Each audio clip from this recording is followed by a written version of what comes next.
Welcome to the Secret Sauce of Outsourcing podcast that's dedicated to making you better at working with OFS. This is episode 287, Quick Guide to Paying Your OFS.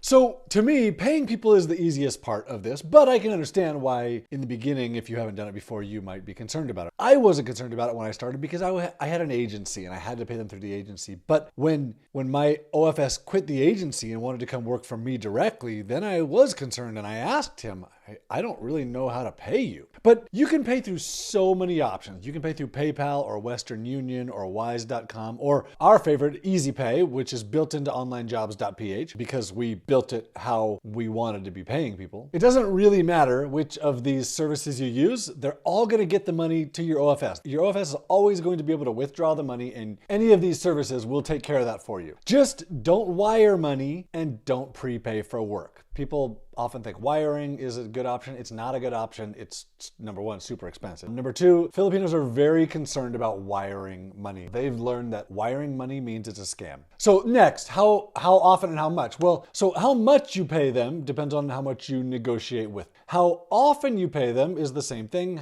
Depends on what you negotiate with them. We pay our people either once a month or twice a month. So every 2 weeks or once a month on the first of the month. Almost all of our people are salaried, so we pay them the same amount each month, and then we give them yearly raises. If they're hourly, they track their hours and they tell us how much they've worked, and then we pay them based off of that. Also, so in the beginning, if you're just starting, I really highly recommend paying someone weekly for the first 2 months. Now, don't prepay, so you hire them, they do a week of work, then you pay them for that week of work that they just did. And there's a couple reasons for this. Number one, it lets them trust you.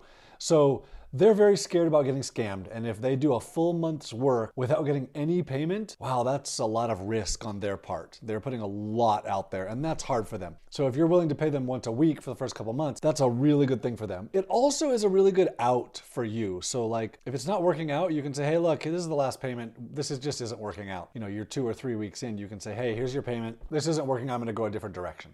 And then rather than being a full month in or 2 months in, it's easier to walk away. After those 2 months, it's easy to switch to bi-monthly or to monthly payments. PayPal is usually a top of mind category for payments because everybody knows PayPal. I actually really don't recommend it. And more I see people in the Philippines asking their employers, can you pay me some other way, not through PayPal? PayPal's fees are really high and they're really good at hiding them. They don't actually show you what the fees are. You have to send a payment and then compare it with another payment in order to figure out how much PayPal is actually sending. And their fees are usually 5 to 7%. So it's pretty high. And then in terms of payment systems, I do recommend EasyPay is built into your Onlinejobs.ph account. We built it the way that we wanted it to work. We actually had to partner with Payoneer to make it work. Payoneer has a couple other fees, which we negotiated away. So if you're using EasyPay through Onlinejobs.ph, the only thing there is a 2% foreign exchange that happens when they withdraw their money from their account. You're sending the actual exchange rate. We also force them to send the money really quickly, so your OFS should get it within 24 hours. It's a good system. Another really good one is Wise.com. Look, I can't cover every payment thing here. I know some of you guys are going to say oh, what about Remit Home or Remitly or Western Union or whatever? And you can use any of those. They're all fine. I'm just giving you the ones that we use or we have used or that I commonly see used. For any of these, most people just hook their bank account to it. You put in your bank account number and routing number into the service, and then it'll automatically withdraw the money from your bank account when you send a payment. It's super easy and convenient, and it's secure on all of them. This keeps fees minimal, except with PayPal, and it also makes transactions happen super fast. You can use a credit card with most of these, but it's going to charge you an extra 3% fee.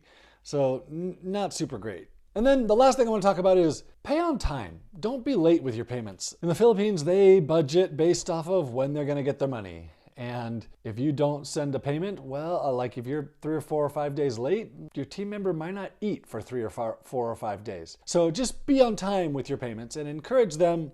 If you can, encourage some sort of budgeting so that they can be saving some money. And at some point, you might want to even talk with them about saving some money and talk about how much you're sending them and how it's getting used. And all of this can be done probably not in the beginning, but as you move down the road. It'll help you with your raises. It'll help you with knowing exactly what they're doing and how their lifestyle is. And sometimes it'll prevent having catastrophes, although usually we don't do this until we actually have a catastrophe with our people. So I hope that's helpful on how to pay people. If you have questions, let me know. John at Onlinejobs.ph.